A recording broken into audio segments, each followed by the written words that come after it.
For everyone else, it's the Gold Cup and that. But as a sports fan as well as racing, for me, it is about the clash. And I really think that Denman will be in front coming down the hill, and I think that Cato, I think that Ruby will be cruising away on Chelteham, and I think it's going to be pure electric. I know how I go to all the sporting arenas, and I know that Cheltenham is probably the most knowledgeable of them all. And tomorrow, when it's even the people that don't know that much about racing, they're going to know roughly what's going to happen. They're going to know about the two horses, and they're going to know who's going to be in front. And I think that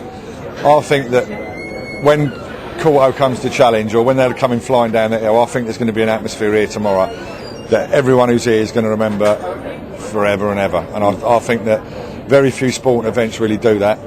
And I think Dawn Run winning here was one of those. I think Desert Orchid was as well, to a lesser degree. I mean, the weather, and I'd laid Desert Orchid and it killed me on the soft ground. But I still, I went home that day, absolutely. I was on the train home and I was absolutely wiped out and soaking wet.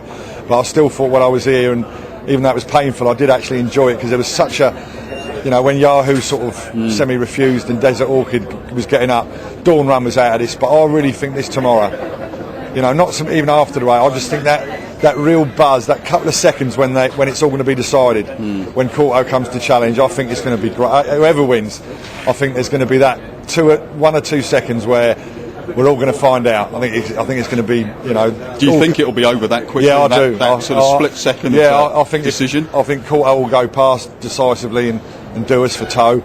Or if he doesn't, and it gets into a war, I think we'll automatically win. I heard you talking about the ground earlier in the week, and obviously we haven't had the rain that's been sort of promised or forecast. Are you worried about the ground now for Denman? No, I'm not worried, because up until this week, we would have settled for this, I suppose, bearing in mind how good the drainage is and all that stuff. The forecast Tuesday night was for real bad weather today and tomorrow, and just speaking to Patrick, a shrewd Betfair punter in there, he was doing the same thing as me, getting on the soft ground horses. It hasn't happened. Doesn't look like it is going to come. If there's going to be any rain, it's going to be very light. But I've always said 3 mile 2 round here, it ain't going to be fast. So there's no excuses. We wouldn't. I'd much rather it. We got the distance on our side, 3 mile 2. I think it rides further. So no, we're all right. There's a few no-hopers, shall I say, in the race. So I think Ollie McGurn's come out this morning. Are you going to front run Denman and keep out of the way of those? No, I'm not surprised Ollie McGurn come out. I wouldn't be surprised. There's a couple of horses I think they might go a bit faster than us early on.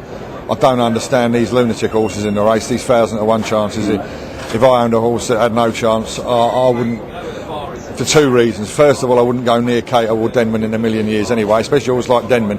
Even if he's not as good as Chelteham, he's got a terrible habit of destroying horses in the middle of the race and leaving them, for the rest of the season with not much left. And I really don't understand the logic of having complete no-hopers going against these, and it's more of a worry, I suppose, for Chelteham, who might be behind and one of them get in the way. But just say it happened, just say that one of those horses got in the way. I mean, there's a lot of downside for the people involved, and I don't really see that much upside.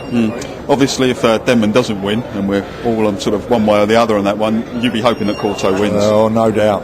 I am against him at the moment, because I laid him the other night with I laid him at 218 massive and 216 massive when the bad forecast come, but I'll have to get out of that now, because it was purely to back him back at a bigger price on the heavier ground and have a better book, but that's not going to happen now. So I'll be getting out of that, and I'll just have a few quid on Denman, which I've had anti-post for throughout the year.